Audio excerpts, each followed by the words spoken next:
পাকা তালের পিঠা খাইলে আপনার শরীরের ক্লান্তি নিমিষেই দূর হবে।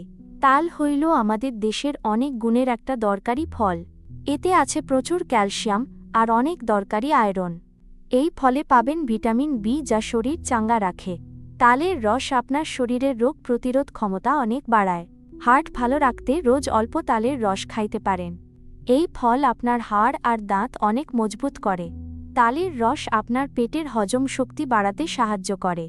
যারা কোষ্ঠকাঠিন্যে ভোগেন তাদের জন্য পাকা তাল খুব ভালো। নিয়মিত তাল খাইলে আপনার শরীর অনেক ঠান্ডা থাকে। এটা আপনার চামড়া সুন্দর রাখতে আর বলিরেখা কমাতে সাহায্য করে। তালের আঁশ আপনার পেট সবসময় পরিষ্কার রাখতে সাহায্য করে। প্রতিদিন তালের পিঠা অথবা তালের বড়া বানিয়ে খাইতে পারেন। তবে পাকা তালের রস খুব বেশি চিনি দিয়ে খাবেন না। তালের ঘন রস দুধের সাথে মিশিয়ে খেলে খুব ভালো লাগে। কচি তালের শাঁস আপনার শরীরের পানি শূন্যতা দূর করে। বাজার থেকে ভালো আর তাজা পাকা তাল দেখে কিনুন। বাড়ির ছোট বড় সবাইরে এই দেশি ফল আজই খাওয়ান। ভিডিওটা ভালো লাগলে সবার সাথে জলদি শেয়ার করে দেন। নিয়মিত হেলথ টিপস পাইতে আমাদের সাথেই আজই থাকুন। আজই বাজার থেকে একটা ভালো পাকা তাল কিনে আনেন। নিজে সুস্থ থাকুন আর পরিবারের সবাইকে অনেক ভালো রাখুন।